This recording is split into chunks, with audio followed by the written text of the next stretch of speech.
I'm Richard Porter. I'm Johnny Smith. And this is Smith and Sniff, a podcast in which two friends talk about cars and many other things. I had the misfortune of watching Saturday Morning Kitchen last week. It was the Jubilee weekend, whenever that was. I woke up and the TV was on. We were in London with the children, being jubilant, seeing the Queen's Jubilees. And, is it Saturday or Sunday Morning Kitchen? I think it's Saturday. I don't know. I never watch it. I have no interest in it at all. At all. And I thought to myself, there's got to be a better way. There's got to be a better way of trying to interview someone whilst they're attempting to make food that's palatable. And I thought, Saturday Morning Cambelt. Oh. Got to do a Cambelt change with a celebrity whilst maintaining some sort of sanity, focus, concentration. So, for example, you got Adele and you got Gordon Ramsay. You know, these sorts of people, heavy hitters of the famous person world. I think you'd find out something about a person that you wouldn't otherwise be aware of. You know, if Adele is up to her elbows in the engine bay of, I don't know, an MX-5 or something, they're Cambelt or Cam Chain, can't remember. Pretty sure they're Cambelt. I think they're Belt. But then she just looks around. She looks around at who's doing it. James Martin, is he the presenter still? Or it doesn't really matter. He wasn't when I was on it. No, it doesn't matter. It's probably I'd like to see James Martin do a Cambelt, but that's another story. But then Adele just turns around and goes, "Of course, it's a non-interference engine," and you'd go, "Didn't know Adele knew that. That's quite interesting, isn't it? It's good. You see, you're learning something about her as a person, as well as absolutely just, her talking about music." But are you going to then? Is it going to be a different car every week? Yeah, it's someone in there. It's a friend or a family's car that they've brought in. So they do a little round robin first. You go, is anyone's car well overdue on a Cambelt service? Okay, actually, Harry Styles, Nan's Clio, I think is a bit threadbare. Can you bring it in? So Harry Styles brings in Nan's Clio, and it's living on board time Cambelt wise, and he's doing it. He does it whilst he's talking about his new album. And probably wearing a really loose-fitting sort of flouncy shirt, which you mustn't start the car near under any circumstances. Is this why? So 1 week they have on. I don't know. I'm trying to think who would turn up wearing a collar and tie, with no jacket or jumper, like Richard Diowadi or someone. Oh gosh, he'd be very sharply dressed. Yes, and they just go, ooh. Might want to tuck the tie into your shirt front there, Richard, or ska bands. The drummer from a ska band always. Green Day. If Green Day came in, Green Day, are on. They're on the comeback trail. Did they go away? I don't know. But anyway, one of them's wearing a tie. And now, before you really dive into this Cavalier that we've got in the workshop today, Green Day, Cambelt Cavaliering. Take the Cambelt off. But then it's fine. Then they get chatting, and because James, that in the US, a Cavalier is a slightly different car, and on they go. But that's right. I'm wondering also. I feel like it could work already. Are you going to tailor it though, rather than have them bring in a family member's car? Because there's a lot of organisation there, and you know what celebrities are like. They'll turn up and they'll have forgotten it. So That's true. I think. Maybe just the show provides the car, but it is legit. They're basically running a business of Cambelt changes, so they can't mess it up. Okay, but you can also tailor it to how confident the guest is about their mechanical ability. So if they're like, "No, honestly, I've done loads of Cambelts." Have you really, Kylie? Well, that's great then, because she actually used to play a mechanic, didn't she, on telly? Am I thinking of Holly Valance? No, you're thinking of Kylie, and she used to have an Austin Mini called Willie. Oh. What, in real life or on the show? I think it was on the show only, but it'd be great if it was in real life as well. Well, so I'm thinking that if someone says they're very confident, then you give them a slightly more challenging job. Yes. A tighter engine bay, a Corsa or something, which needs, I think they need like 40,000 mile Cambelt changes. So do they? The chance, they've those Corsas, old Corsas, they need weirdly regular Cambelt changes. I wouldn't stand for it. No, tight engine bay, because it's a small car. Yeah. And if it's a bit leggy, that belt's been done before, and I'd be a bit worried that, some of the bolts and things are getting a bit rounded off, and it's going to be a challenging job. But that's okay, because, as it turns out, Fiona Bruce, for example, is actually quite a skilled spanner person. Yes, got thin wrists. She should get down the side of very tight engine bays, which does help. Whereas the next week they've got, who's that guy who was in Game of Thrones? Jason something. He's frigging massive. Him. Yes, huge.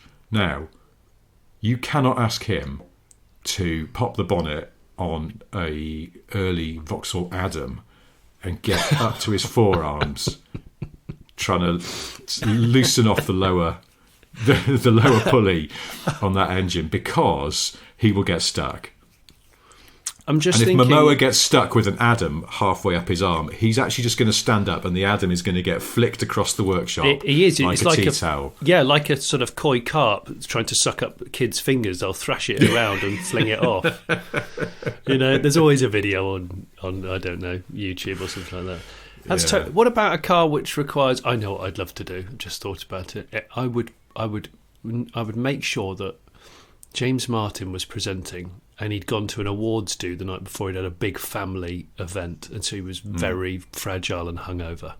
And I'd make sure it was an engine out Cambelt to do, whilst lots of pieces to camera, and also the studio's hot and the fans have stopped working. So what would it be? Would it be like a Phaeton W12? Just before they go live, he's gone to someone on production. He's got, look, can I just get a bottle of water? Get the bottle of water. They've gone, James, the fridge is broken. Unfortunately, all the water is lukewarm, and he's just. Oh, and also we accidentally put some salt in it. Sorry. It's brine. Would you like a cup of brine before we start, James? Sorry, we haven't got any water. We've only got this lukewarm stock that we were keeping for some reason. We keep doing it accidentally because we forgot it's not a cooking show anymore. So get it down, you son. Lovely, lovely pint of OXO beef. That'll slake your thirst. Yeah, that'll slake your thirst if you're a sea bass. Yeah. And he's feeling absolutely rancid, and he's having to help Dame Judi Dench work an engine crane. Yeah, and what car is it? Well, surely one of those W12 engines. I think they're an engine out Cambelt job. And so heavy. Yeah. You cannot muck around when one of those is waving in the wind from the crane. Well, it's still in imagine just the plumbing, the unhooking of stuff. This is going to have to be like a day-long special. Oh, so much wiring loom to unclip and make sure it's out the way. And is it Phaeton, or I'm going to say it's a very early Continental GT, because I have a feeling that the engine access on that, like as in terms of the bonnet aperture, is tight. Okay, so James has got a fairly leggy Conti GT. It's hot, and also I want to make it clear that the Saturday morning kitchen looks the same. So it's still a kitchen, and there's still sort of nice plants in the background, and there's ladles hanging on the wall, and uplighters. But the car just sort of gets barged in, and they push the chairs out the way, and then that's it. They start. So you could go over to the fridge and, I don't know, get a pot of hummus out halfway through if you wanted. There is that opportunity. But fundamentally, it's a chat whilst spannering on cars. Well, you're also going to learn a lot about the guests, and one of the things is how confident they're feeling as a guest with going, can I just go over to the fridge and get a can of Diet Coke out? No, we haven't got any. Got orange juice. Do you want some orange juice? Yeah, go on. Right, well, yeah, thanks. Oh, we haven't got any clean glasses. You're all right having it from a mug?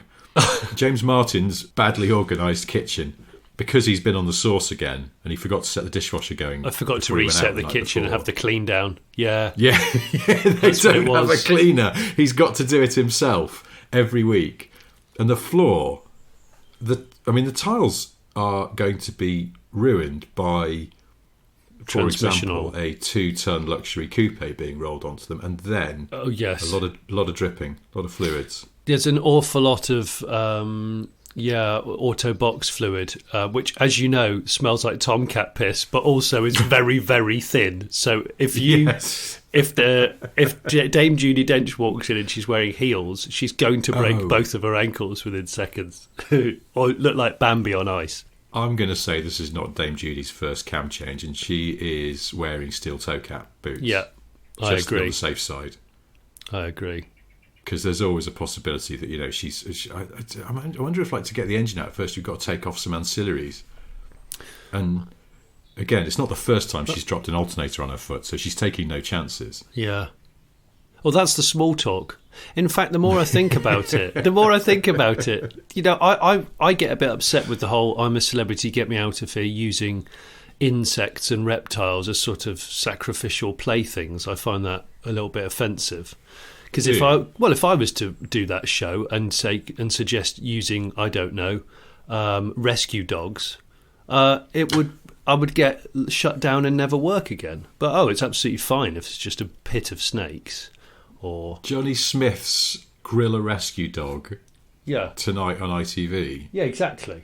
So it's not going to fly, is it? So I think it should be "I'm a celebrity, get me out of here," and in brackets, "Okay, then change the Cambelt on this, and you can." So this is probably why you aren't and never will be the director of programmes for ITV or BBC, because too many Cambelt-based shows. Do you think? Well, I would only pick one. It would either be Saturday morning Cambelt chat. Yeah, I like that. Yeah, or it would be... Yeah, because I think to myself, if I was going to do a Cambelt, I'd want to set myself up in a nice environment first. Warm room, maybe an omelette with a strong coffee, and then let's set to work. I'm all right with that. Okay. Yeah, no, I can see this, and I think it's got legs. And I would like to see Benedict Cumberbatch wrestling a recalcitrant belt on an aging Rover 200 as much as the next man. Oh, that would be brilliant. That would be great. And chains are allowed. It's not just belts. We would allow chains. If some guest says, "Look, I am not mechanically confident, and I just don't think I could do the Cambelt," particularly because I've heard that James is often no help whatsoever, having an absolutely hanging headache. So, could I just drop the oil on?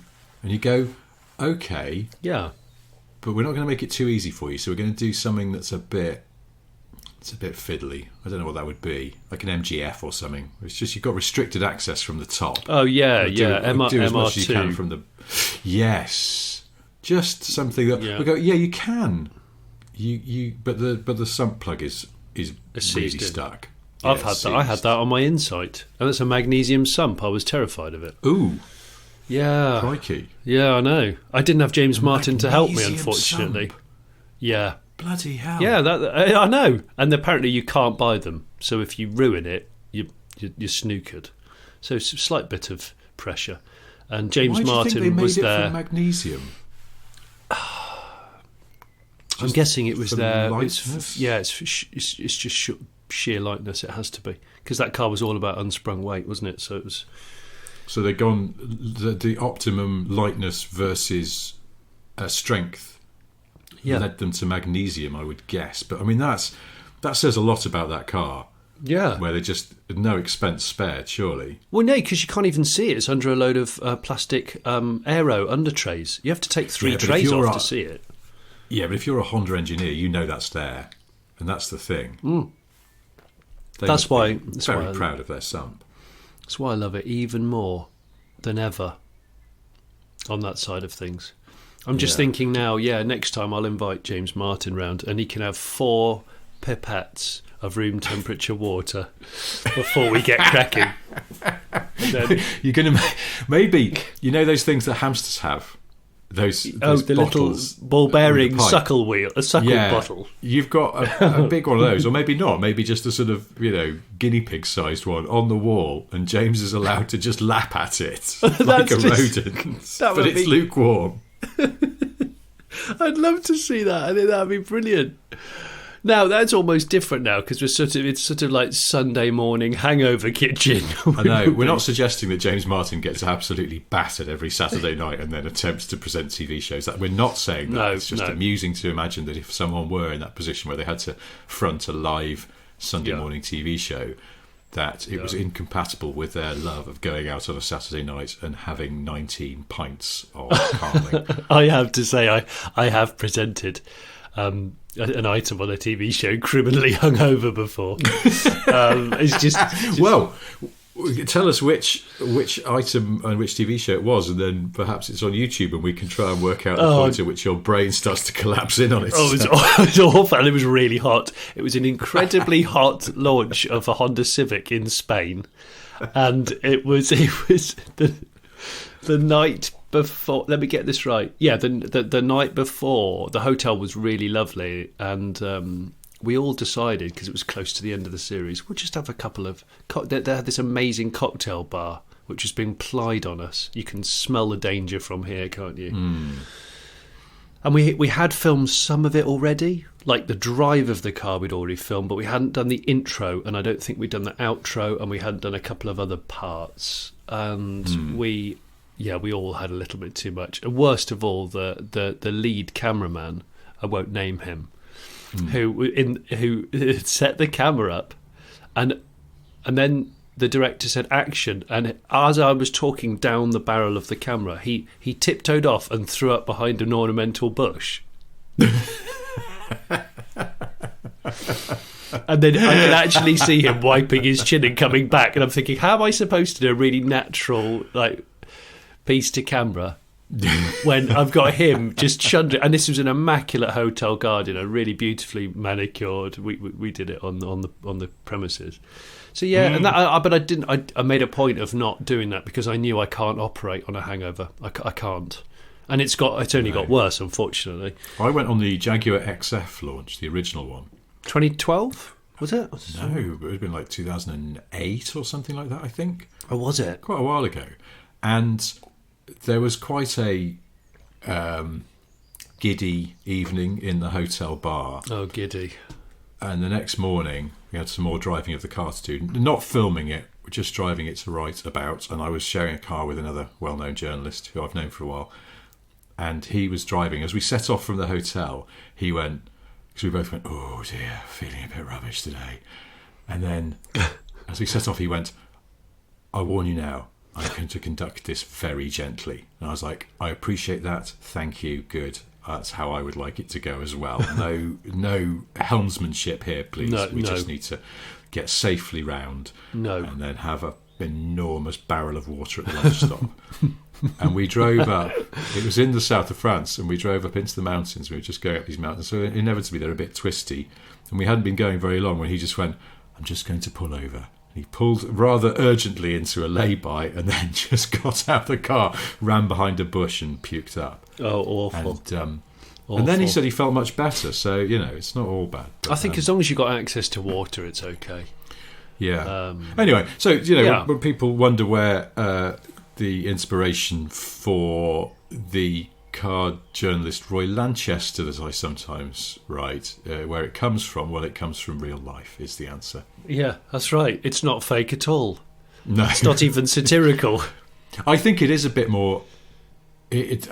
part of the thing with Roy now is that he doesn't fit in. He's completely out of step with the way things are, because I have noticed, not that I go on many car events anymore, but I have noticed that often now people don't go to the bar as soon as they get back to the hotel or whatever. They go to their room to go and write up their reports they for do. The online version of whoever they work for, or they've shot video, probably shot video as well, and they go upstairs to edit it. And there is no sort of just propping up the bar talking shite for 7 hours until you fall over, because you've got work to do still. And I sort of miss it in one way, and I understand it's the new way of journalism. Traditionally, you would go on a car launch, wouldn't you? And you'd make notes as you drove the car, and then you'd come back and you'd put your notebook in your bag, and you'd have a large dinner, multi-course. Multi-courses of booze, and then you'd wake up really late the next day. You probably wouldn't get an early flight because you don't really need to, because there's no urgency in the world at that moment in time. And so you go, oh, well, the flight isn't till 7 p.m. That's cool. This area is really good. I'm going to go for a walkabout, maybe go for some shops, or I'll do a few emails on a veranda, enjoying some freshly cut fruit. and a coffee, a really good foreign coffee of some sort. Foreign you'd coffee, be in a country that does good coffee. Yeah, you will, and squeezed orange juice using that machine that I might have referred to before that I can't remember the name of. That you stack it full of oranges and it looks really impressive. Yeah, that. I've always wanted to put a tennis ball in one of those just amongst the oranges to see what would happen. I imagine nothing, but what about a beef tomato? Explode. Ooh, yeah. Because that could work in a world of slightly sour smoothies that are better for your guts. Well, maybe that's it. You in your random orange juice world, you've just put little rogue other fruit and vegetables in there. There's a potato in there somewhere. And as you're operating the machine, it's kind of potluck what you actually get. Some people will just get pure orange juice. Some people will get an orange and onion smoothie of some sort. There's a parsnip in there somehow, which jams the mechanism. You can't do I think if you squeezed an onion hard enough, I think some juice would come out. I know it would, but it would, unfortunately, it would smell like decorators' armpits, wouldn't it? I think it would be. Oh. Yes, it would be revolting, yeah. I've just remembered, during the Queen's Jubilee weekend, I don't know if I mentioned, I watched some live jousting. And my daughter said to me, when I was trying to explain what jousting was about, and obviously it was a thing that you did back in the days of old. Back in the day. Back in the day and all that. Back in the day. I love it when people say back in the day, they're referring to 8 years ago. But you're also referring to several hundred years ago, which feels like it's too far away. That is probably, it is several centuries ago. But back in the day, jousting wise, my daughter was listening to me describe it, and she said, "So is it a bit like sort of drag racing or like motor racing?" I said, "Well, I suppose in a way it is. It's like it's a stunt. It's dangerous, which is why it's a spectacle and people find it exciting." And back then, of course, pre-cars, if you had the biggest, fastest horse or the strongest horse, that only added to your prowess, didn't it? Mm. And the horses had these amazing, I'm going to call them body kits, because they had, the oldie Zendery. That's right. It was Liberty Walk E. You had it had this amazing, what looks like, I don't know, a dressing gown on that's been cut out with lots of elaborate colours, and the horse's eyes are partially covered. And I don't know. I just thought, hang on a minute, they're body kitted horses. Obviously not the javelin. What do you call it? Lance. The lance, exceptionally long. And then they were describing what they were doing, because they were actually doing it. They were saying how the visibility... They were actually doing it, full pelt, and breaking the lances. Couldn't someone get... Oh, I see. So the lances were... I mean... They're designed to break off, historical ignorance, but in ye olding back in the days, they presumably were not designed to break, and designed to actually hurt drive someone through quite badly. Yes, I think that's right. So these ones... and also, I don't know whether old lances were metal-tipped wood, whereas these I think were quite easily splinterable soft wood. But you'd ride at your opponent, but the thing is because you're wearing that metal protective helmet, which had such a thin slit of visibility in it, you couldn't really see. You couldn't see your horse, and you couldn't really see your lance. So it's a bit like, I'm going to say, have you ever put a welding mask on before you've actually started welding? You can't see anything. And then you go, well, what's the alternative? The alternative is not having a welding mask on. You can see everything, but at the moment you click the welder and start the weld, you've got to obviously shut your eyes because you've committed, but it's too dangerously bright. So during the actual act of the moment that's crucial, you can't really see. And that's the same as jousting. Yeah, that's a good point. I haven't really thought about this, because I'll be honest, I've never done any welding. What about jousting? Things loads of that. I was just doing it this morning before we started. But yeah, I just go out for a quick joust. And thinking about it, pro welders, they do. It's a very quick two-step, isn't it? It's very quick. Flip down, go. Yep. And that's you never just sort of flip down and then blither about for a bit before you start the torch. No, and it's like all these skills. you don't realise how incredible it is until you try it yourself, and you go, bloody hell, this is it's actually quite hard.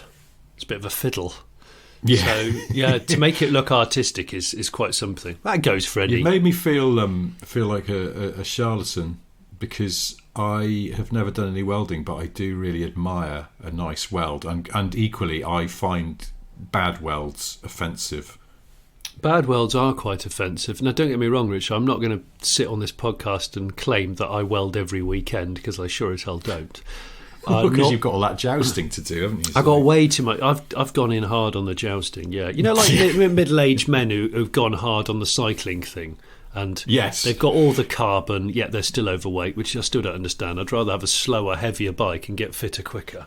But anyway, instead of doing all that, I've gone the other way. I thought, no, I'm going to go jousting. So I've got myself a body-kitted horse. A really pro-spec horse as well. It's low. It's low to the ground. It's because I couldn't afford a tall, fast one, so I've gone for a low, slower one just to get me started. And so lower ground clearance, so the skirts drag a little bit. You know, it's like a ground effect, though, isn't it? It's probably quite good handling. Yeah. Although I suppose they're dragsters, aren't they? Because they are straight liners, those horses. They are. They're not cornering horses. No, they're not. They're just, and it's you have to start as soon as the person shouts. So I can't remember what they shout. Of course, you have to go at the same time. It's contenders ready. Yes. You will go on my first whistle. Horses, you will go on my first whistle. Yeah, and honestly, Jousters, you will also go on my first whistle because you're sitting on the horse. That's right, and that's the way it is.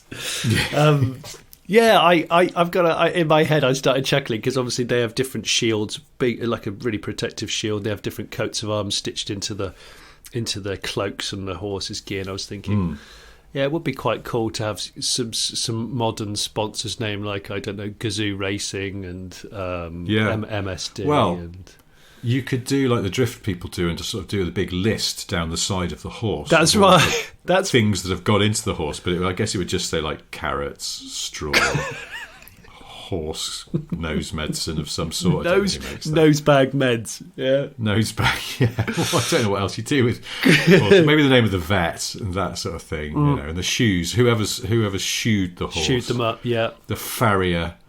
Gets a name check on the side. Whoever was the cloak stitcher, who's done the threads on the horse. I don't. Is it a coat? I don't know if it's a horse's coat. It looks more elaborate than a coat. But that. I don't know. I don't know very much about horses. Listeners will know, and hopefully listeners haven't switched off yet. And I realise when we're talking about Saturday morning kitchen, if you don't live in the UK, you might not know what the hell we're talking about. But it's a British morning chat show based around. Well, I tell you what, cooking with somebody. As always with these things, if they're a little inexplicable, there are additional bits of information, notes, links, pictures that we always put on our Patreon, particularly for people overseas. Now, a lot of people who are patrons, I've heard said, and somebody was just mentioning this last week, they like to read the show notes before they've heard the show because then they have a sort of abstract, mysterious quality to them. Oh. And they'll go, why is there a picture of Fuelo Benjamin? And it gives them a sort of, a sense of what might be coming. Oh, and yet at the same time, no sense whatsoever. And I hadn't really considered this until people started saying that's how they do it, because the show goes live for patrons on a Sunday evening along with the show notes. But I think a lot of people, it's part of their Monday morning routine. So I gather. This is what feedback tells us. So, but anyway, while we're here, because I was meaning to plug this, yes, we have a Patreon. I've just been talking about it. We don't ask a lot. You can just chuck in £1 a month if that's your thing. Any more is greatly appreciated. Any less, you're scum to us and we don't want listening. I'm joking. Of course we do. You're lovely. But the Patreon helps us to keep going. So and how else are we going to buy that veal-side body-kitted horse, jousting horse?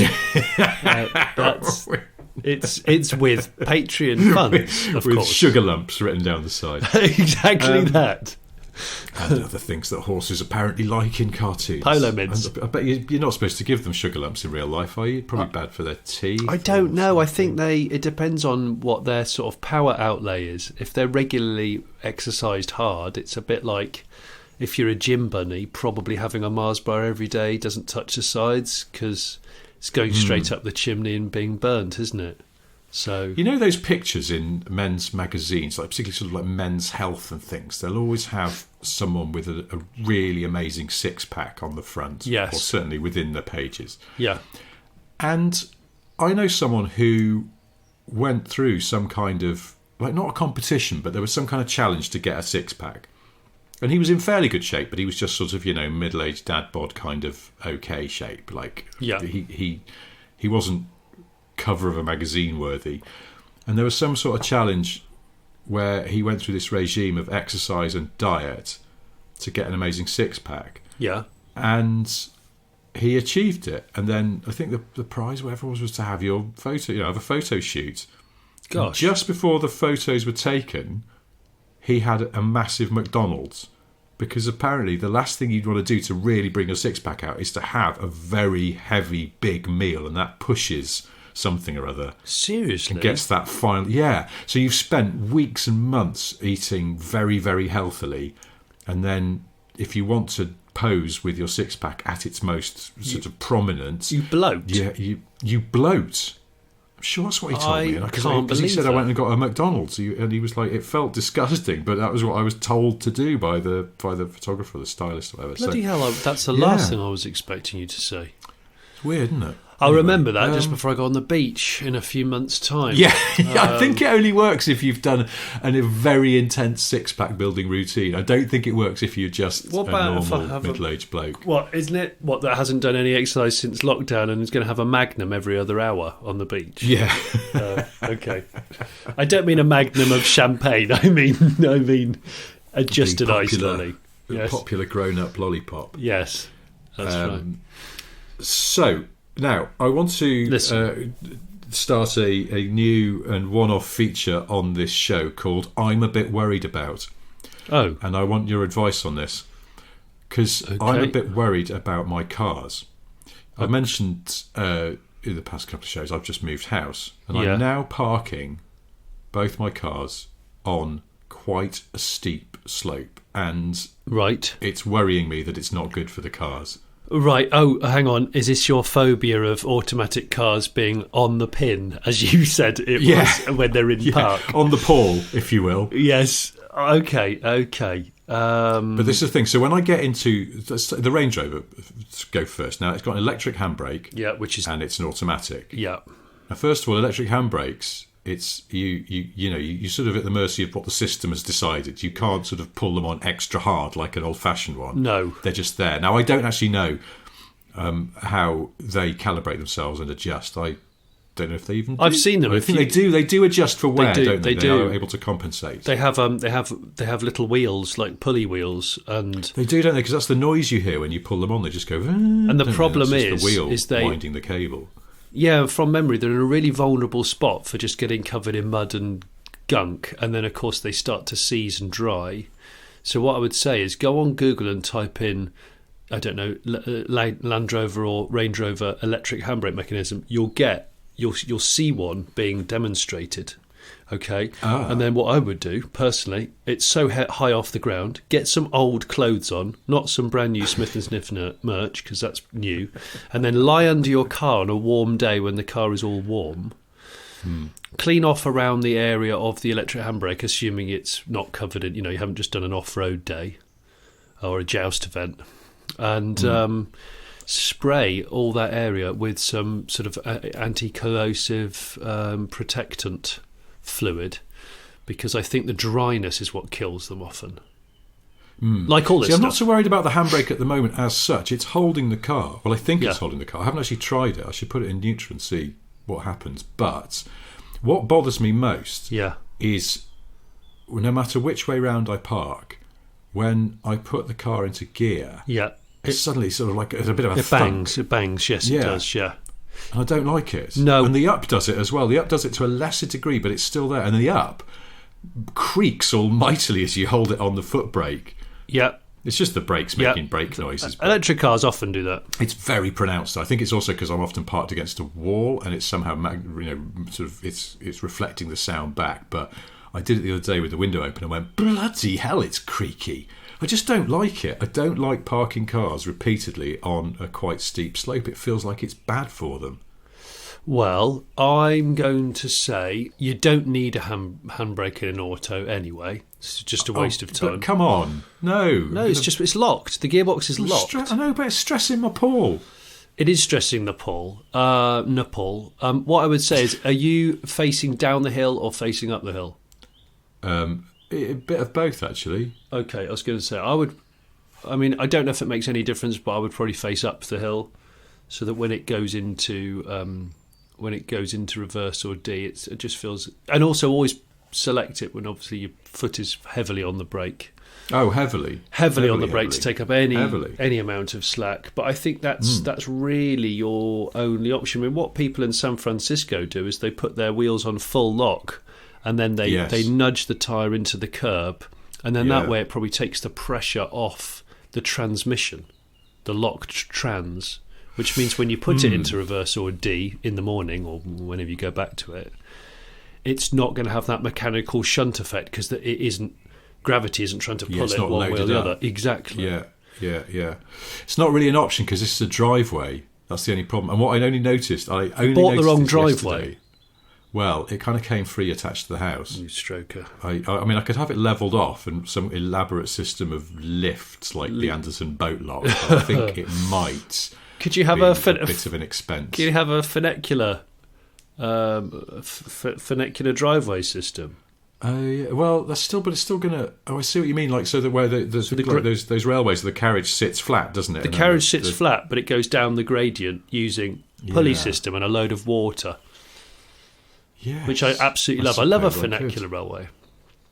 If I skip a weekend of jousting, I could probably knock that up, and as long as it can take the weight of a Range Rover, it'll be all right. But, I think... Anyway, it's bothering me. I just wanted to pick your brain because you're mechanically more knowledgeable than I am, but it bothers me. I'm sure listeners will have their own views on this, but you're right. It did cross my mind. Funny you should mention San Francisco. Yeah. Because I was thinking that. I was like, people live in San Francisco, they park their cars on hills for years and years and years, and you do not hear... Although, in fairness, I don't think I know any San Franciscans. You don't hear people going, my car's gone wrong again. For God's sake, these bloody hills. Yeah. But, have you got any manual cars? The Land Rover, but it's in storage at the moment. I'm going to bring it home quite soon. Okay, so in that instance, I would say it's a manual car will have a harder time of it because obviously you're doing a hill start when the engine's stone cold. And that will stress the clutch anyway because you're having to ride it harder. But it's downhill, so the drive is down onto the road, so it's actually the stressy bit. And this again, I don't like this. Okay. I had to back the Range Rover onto the drive the other day to load some stuff into the boot, and there's just that feeling of it's really having to suddenly load up work. The torque converter. Yeah, that's it. It's the torque converter. I was like, something feels like it could burst here, but it's okay. I mean, it's got plenty torque. And I was going to say it's used to carrying 3 tons or something, or a lot of jousting gear. Or I'm probably being overly cautious here. You are. It's just that I do have quite a lot of mechanical sympathy, and I understand that. I just don't like it. Oh, it's kind of sweet, Richard. It's kind of sweet. Well, I care. I know you care. I care about my cars. I don't. Well, it's the same as me pushing cars out of the garage or up. I don't know, from one end of the drive to the other. If rather than driving it, rather than starting it cold, I just don't want to. I don't want to start a car up for 10 seconds. I even thought that about starting the Range Rover because it's petrol. Yeah, it's fine with the app because it's electric. But I starting the internal combustion car on a slope. It's just like, you see, all the oil's run to one end, hasn't it? I certainly wouldn't like is this drive of yours? I'm getting a bit worried. Do you live on an RNLI slipway? Yeah. We've got to get those parked to one side because when there's an emergency, the boat will just clout your car into the ocean. It's coming out of the garage whether you like it or not. Yeah. Or when someone puts a coin in the top of the garage roof. But that's a very obscure reference, I think. Coin in the roof. Bloody hell. Anyway, so that's the thing that's worrying me this week. It's just parking on a slope. All input from listeners greatly appreciated on this one. The title of your email: I parked my Mazda MX-6 on a slope for 7 years and then the wheels fell off. It was just fine. Yeah. Yes, it was just fine. That's more what I'd want to hear. Just don't overuse the handbrakes. If anyone's got any. That's what I would say. Just fear the handbrake. I just don't. Fear it. In an automatic car, not an electric car, but in an automatic internal combustion car, Yeah. would you typically not use the handbrake? Yes. Unless I'm parking it on a really steep slope, yeah. Are you some kind of American? I only use it, the same as air conditioning, I only check it to see if it actually works when the car's being MOT'd. I just want to check the detection. Why would you not just use it because it's an extra bit of security in case something goes wrong? Because the transmission is physically locked. The only time the car will move is if someone hits it at 60 miles an hour and it skids across the road with its locked wheels still locked, and then it's trashed anyway, so who cares? I know... The handbrake's pointless in an auto. It's completely pointless. See, my wife never used to use the handbrake in an auto, and I basically... You made her. British ways. You did? Tested her until she does use the handbrake. You de-Americanised her, that element of her life. Well, it might have been when we had the 911, because obviously that's not really an automatic. It's a double clutch manual, and that's not the same. I don't think. I don't know how it locks itself. I know it does, but I don't know how it locks itself exactly. I imagine it is something similar. There's some kind of pin. There's a robotic arm underneath with a twig in a hand. And as you press the electric handbrake button, the twig goes into one of the spokes of the Loys, and then that's it. I think that was earlier cars. I think there's a robotic arm that just gently lowers a house brick in front of one of the back wheels. Oh, yes. That's how it stays put. That's what I was going to say. I just noticed only yesterday that just up tucked by the garage wall, there are two house bricks, and I thought, I know why they're there. The previous owner of the house used those to chock his car in place, didn't he? Do you know what? I love a house brick. I've got a couple lying around, or a couple of. You've got hundreds of them. Yeah, holding your house up, surely. Well, yeah, but I use loose house bricks, a freelance house brick that's not being used to be part of a house. That's right. And I used to have a selection of wood battens.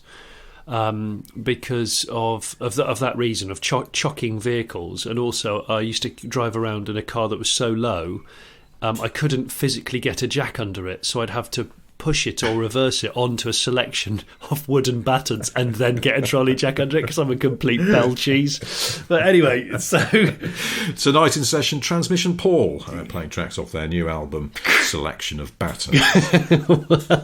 well, it's different times, as they say. And I enjoyed my time with the car that was so low that I couldn't get anything underneath it. Hang on, which one was this? This was the Mark 1 Granada, pre-hydraulics. Oh, pre-hydraulics? Pre-hydraulics, it was just absolutely on its arse. And I used to drive it every day to work. The Mark 1 Granada. And it was so low, when I had two friends in the back and I overtook a car on the dual carriageway, it did actually scrape cat's eyes off the middle of the road, and my dad saw how low it was, and he just said, I don't understand how you think you're going to drive this around normally. And sure enough, the wisdom of a parent, as me being a 19-year-old penis, I drove back up north to work, and I said, yeah, I've got there's only certain routes I can come into the city now. And he went, yeah, it's kind of what I was trying to tell you. So it's only certain routes. Yeah, honestly, there were certain parts. Yeah, I just couldn't drive it around many different roads. Yeah. Good. Well, anyway, that's that one. But listen, yes, to sum up, if anyone's got some advice about parking on a hill, I suspect most of the advice will be stop worrying about it, you big fanny. But if anyone has got any particularly sage thoughts about hill parking, then that I'm all ears. And hello@smithandsniff.com is the email address. hello@smithandsniff.com. If you are a patron, you can get in touch with us through the Patreon page, patreon.com/Smith and Sniff, all in words. We were just talking before we started, weren't we, about how we haven't got a Twitter account because it seemed a bit unnecessary, and then I thought that maybe we should have one, and it turns out someone has already taken Smith and Sniff. So whoever you are, we'll find you, and when we do, I think it's a squatter. I think it's just some squatter that. Yeah. Shall I challenge them to a joust? Yes. I will dig out my most aggressively body-kitted horse, and I will summon them to a duel at dawn. Where did you watch this jousting, by the way? Just some tin pot place called Hampton Court Palace, and it was lovely. It was very British, like a lot of the Jubilee weekend was. Hence, I mean, that's kind of the point. Yeah, but it just took the kids for a tour of the palace, and they just happened to have a special jousting event on just to keep it nice and authentic and historic, and it was great. It was really, really good fun, and very enjoyable. Didn't see the Queen, but saw a lot of people sunburnt and a lot of bunting. Oh, and there was an enormous amount of pollen and dust in London that weekend, so everyone's eyes felt like someone had been sprinkling dry roast peanuts into them. It was really, I had very sore eyes for 2 days. Well, it's what Her Majesty would have wanted. Did the rain not damp it down, though? There was a small amount of rain, and they actually said we will have to cancel it if it's too wet because the horses can't get grip, because I think it's pre-traction control on those horses. So yeah, but they're four-wheel drive. I mean, I don't. Yeah, that's true. I hadn't thought about it like that. Maybe their Torsen diff is a bit cag. I don't know. I always thought Torsen diff is just a Scandinavian bodybuilder. But yeah, I'm in a WhatsApp group with the 3 mates who are all sort of quite car nerdy, and we do have a running joke about writing a Scandinavian crime drama based around a guy called Torsen Diff. Do you? And he's always going to look at slightly shabby Lotus Elites and Eclats for sale, and they're never quite good enough. The headlining's always sagging. Oh, always. Yeah. The interior is always threadbare. Size. Torsen Diff. Sweet, I'll find a good one for sale. Crime's going unsolved because of his obsession with 1970s Lotuses and trying to buy a decent second-hand one. But it's a work in progress, isn't it? I'm in there. I just wanted to read out, since I gave out the email address, I want to read out some emails that we had. Matt Seymour wrote to us, just because we mentioned last week, you said you'd love to go and clean the Goodwood Festival of Speed site with a bottle of Terps. Oh, yeah. I remember Matt that. said, I once spent 8 hours scrubbing the floor of York Minster with turpentine substitute. The result was to replace the strips of adhesive left behind by cheap gaffer tape someone else had laid, damn them, with 2 stripes of slightly cleaner floor area, which looked worse. So that's really a salutary tale, yeah. But, I mean, 8 hours in York Minster scrubbing the floor, I suppose, a nice venue in which to have to do a very, very tedious task. Les Brooke, who's a draftsman, apparently, according to his signature, he says, you're a fraud. Mr. I Never Use the Con quite blatantly does use it on Fifth Gear Series 27 Episode 1 while testing the electric London taxi. I rest my case. Seriously? You're getting called out now on your air conditioning use. Now, there needs to be a caveat in the con situation, and that is whenever we're filming, we can't really have the windows down because of sound intervention, and the camera gear overheats on a hot day. Yes. I have been forced to have the con on before, and I've actually been quite angry about it, even when I've been wearing a grey T-shirt with obvious sweat patches emerging. I've still only done it in the name of keeping the camera equipment rolling. So I love that. I mean, eagle-eyed listeners / viewers, I mean, they will always be king. I'll always be fine. Hang on. What episode was that? What Series 8 episode was that again? Series 27, Episode 1, apparently. 27 episode 1. Oh, shit, that wasn't that long ago. Okay. No. Anyway, I feel like this is, as people seem to say on the internet quite a lot these days, this is the hill I will die on, for some sort of issue you have to take a stand on. You're very much now on air conditioning hill, or air conditioning switched off hill, and people are taking shots at you, possibly coming at you with a jousting lance of air conditioning. There's a chap called Matthew Hammerfeld Joyce. I'm sorry if I've mispronounced your name, Matthew. He lives in Germany. He lives in Potsdam. Okay. And he says he's emailed us a couple of times because he's been spreading the word in Germany about this podcast. Thank you for that, Matthew. But he drove over to Brooklands for Jaguar's centenary in his lovely old XJR. Oh, sweet. X300, one of the straight 6 ones. Yeah. It looks absolutely mega. He sent us a picture. And he's a dude. Yeah, has to total be. Dude.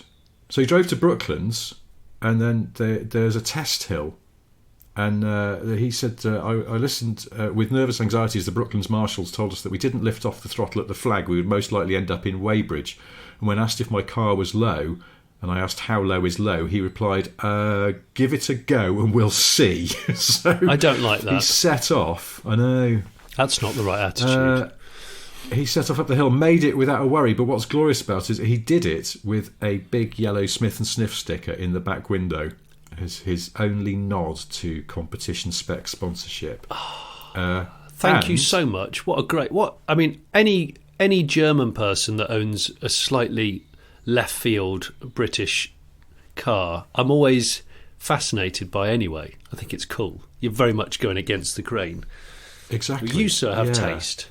Well, it's funny, isn't it? Because I always think someone over here who's a massive BMW enthusiast and owns, say, an old M5, you'd just go, there's someone who's into BMWs. But it feels like in Germany, everybody's maybe a little bit more sort of committed to the home team, and to have a Jag is a bit more very much left so. field. I don't know. Maybe I'm wrong. Matthew can probably set us straight on I this. think but, Germans have historically, and the French especially, and actually and the Spanish, are very good at being kind of patriotic car purchasing.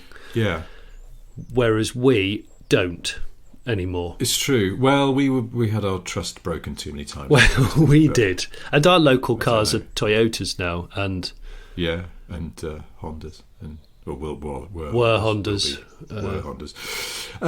Nissans. But just got Japanese car Nissans. Blurting out, mate.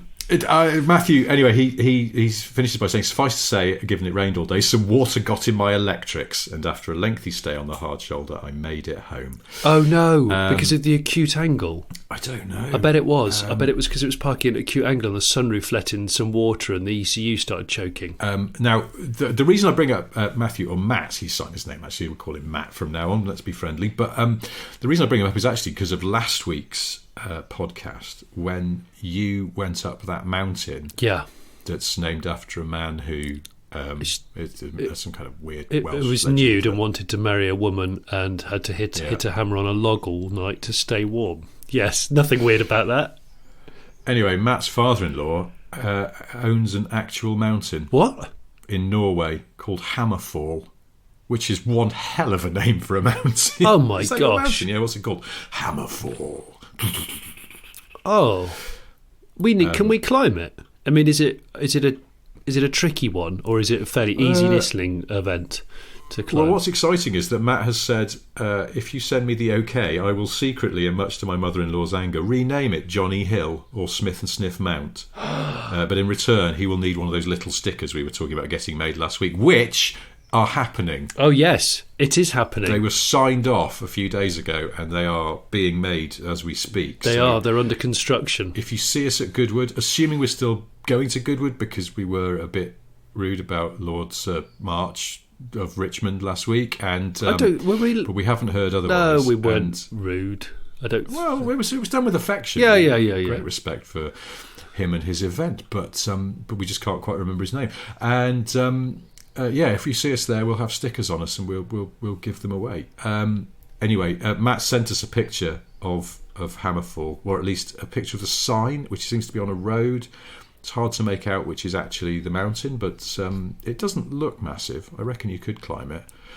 Anyway, if the offer stands, I'd Matt, like then to do that. I don't know how you go about renaming a mountain in Norway. If there's a lot of paperwork, don't go to any trouble. Otsot Mound? Oh, just Otsot. Because you could, if you're a non-Norwegian speaker, you just go, I wonder what that means. I wonder if it means like sort of cloud of the gods or something. Yeah, call it It's just some pricks off a pub. Call it Otsot Mound. Got to be done. Got to be done.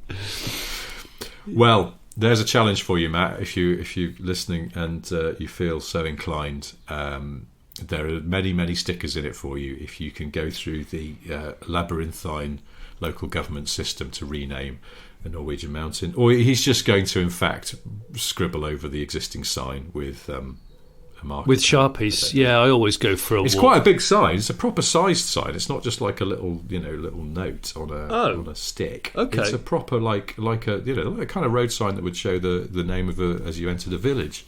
I was going to ask if anyone has ever has anyone been up that mountain that I went up, which isn't a large mountain, which is why I did it only in a 2 hours. But if they have done it, but they've kept it authentic to the history books, and they've stayed up there naked with a hammer, just hitting as much as possible so their genitals don't fall off in the cold. Let us know. Send us an email, not pictures, but just an email, please. Well, I can't find it now, but somebody in the YouTube comments took great issue with this Welsh legend. Because, What? Well, I'm going to have to find this now, aren't I? Scrolling. Scrolling past someone who suggested there should be Group B spec washing machines, massively overpowered and always bursting out of your kitchen wall. Good idea. That's a great idea. People there's amazing stuff in the YouTube comments. We should read them out more often. There's somebody who's actually giving me legal property advice based on the fact that their other half is solicitor secretary about the stuff that people leave in their house. Really? The stained sofa is still here, by the way. Yeah, apparently it's breach of contract. Anyway, here we go. Simon Groot. Hello, Simon. Says exercise of any sort in a cold environment, brackets water, insufficient clothing, etc., is a proven way to hypothermia. To move the muscles requires highly oxygenated blood, which robs the body of core temperature. You will die more quickly with exercise than if you do nothing. Any survival book or medical professional will tell you not to do it, and the best way to survive low temperature environments is to bring all your limbs as close as you can to your body and then wrap any clothing around you. So there we go. So don't... Welsh myth busted. But they didn't know this science back then, did they? No, they just didn't know that. Well, next time I go there, I'm going to go there fairly soon. I've decided because I enjoyed it so much. Next time I go up there, I think it's fair to say I'll take a quad, but I will wear clothes. I absolutely promise. Well, no, that's an instant way to get hurt or killed, isn't it? A quad bike. I mean, it's just death machine. Okay, so flip a coin. You're either going to go up there naked with a hammer and a selection of things to hit, or you're going to go up there on a quad with no helmet and maybe a sticky throttle. But I'm allowed to wear clothes. I think naked quadding is probably naked quadding. I'm just going to read out a comment that was left after Simon's information about core temperature. Someone called Steve M. Picked up on us talking about garden centres. He just said, you say garden centre, but it's much, much more than that. You can get pets, wicker shit, fragrant candles, and some very cheap hardback books, mostly about military history. Good. I think that's a reference to Catterick, the old Rick Reeves, Bob Mortimer sitcom. I might go to a garden centre this weekend. I haven't been for ages. It's a really great place to see people who have a resting smile face. I have talked about resting smile faces before, because some people drive with a resting smile face, not many. So I think a garden centre is good for resting smile faces.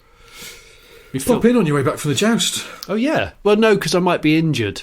And all right, go on your way to the joust then. And I'd like to go to a garden centre on a horse and tie it up outside next to the motorbikes. It'd be quite cool.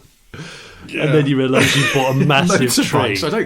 I don't think I've ever seen a motorbike parked outside a garden centre. Oh, I have. Do you think?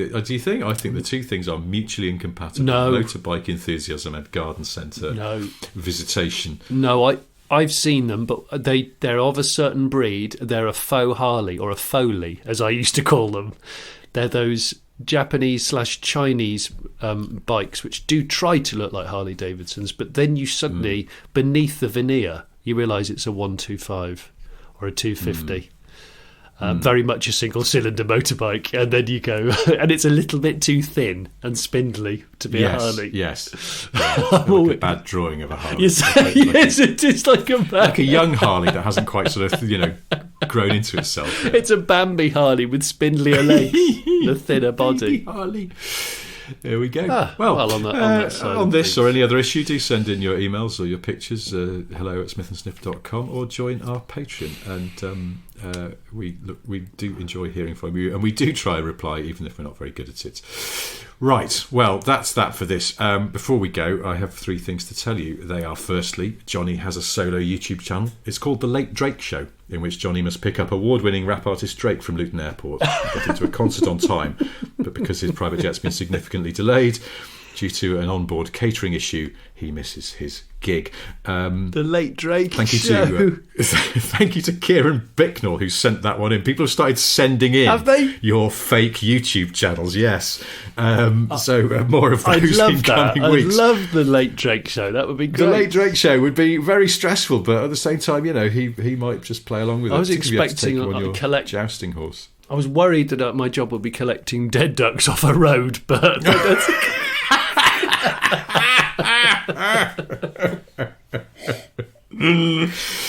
All right, Johnny's real solo YouTube channel, as you probably know, is called The Late Break Show, and it has many excellent things on it, including tomorrow, if you're listening to this on Monday, there will be a review of the new Kia e-Niro. That's right, the electric Niro. Not before then, because of the embargo. Second thing I've got to tell you is I have various books out. One of them is called How to Be a Motoring Journalist by the fictional motoring journalist Roy Lanchester. It's available exclusively from Amazon as an ebook or a paperback. And the third thing I've got to tell you is that the excellent 80s sitcom Ever Decreasing Circles was almost called The Proper Trousers. Seriously? Yeah. Alternative title also included Hell's Bells, which you notice Richard Breyer's says character all the time. Says all the time. Ever Decreasing Circles, people, you have to be a certain age and British, I think, to remember it, but it's being rerun now on BBC 4. Is it? You can catch them on iPlayer. Yeah, I watched the first episode the other night. It does stand up. It's very funny. Oh, very Richard Breyer's great setup. Jolly guy. Great setup. An incredibly tightly wound man, just driven even more tightly wound by the fact that a very laid-back man moves in next door to him. That's right. I mean, it's a bit more complicated than that, but that is the basic premise. It's excellent. Bonus fact, Ever Decreasing Circles was based on a play called Hiccups by the writers of Ever Decreasing Circles, but in the original play, Martin wasn't played by Richard Breyers. He was played by Sam Kelly, who is perhaps best known as Captain Gearing from A Low, A Low. Oh my gosh, you know so much. And yet so little. Yes. Well, I have something to say, and that is Smith & Sniff has merchandise available. We say this every episode, but because we've been doing some special edition Father's Day presents / bundles, if you're listening to this on the Monday when it goes out, well, tomorrow, which is the 13th of June, is the last day for second class postage. So if you're a postage cheapskate, you need to order before then in order to get said items for Father's Day. Today's the 13th, so it's tomorrow the 14th is Tuesday the 14th is the last day to order second class. All right, so 13th is your last day to order Father's Day shizzle. Today. Monday. Okay, and the 15th is the last day Wednesday. for fast track, like expensiver postage. Yeah. So bear that in mind. Go online. And that's because the 19th, Sunday, is Father's Day. Oh, yes, that's right. Yes, so I knew that. Merch bundles, T-shirts, mugs, stickers. Cards. Father's Day, Smith & Sniff Father's Day cards. All with, if you buy the bundle, a bottle of Brut. Yeah, so you can smell amazing. You can buy the cards individually and you can buy the merch, and then obviously there's less sense of urgency if you're just buying it for yourself. Yeah. But if you're getting something for Father's Day, which is this coming Sunday, the 19th, get your order in today, 13th. Yeah. Or if you're listening to this later in the week, 15th. Or if you're listening to this at some point in the future because you're behind on the podcast or you've only just discovered it's all irrelevant. 26. This is irrelevant. Please ignore this section. But you can still buy merch, just not Father's Day. You can still buy merch, and who knows? Yeah. Well, anyway. So that's that. It's not convoluted at all. That's that. All done. I think we wrapped that one up very neatly and only about 5 minutes over time. Well, we will be back next week doing this all again. But until then, thank you for listening. Goodbye. Thank you and goodbye.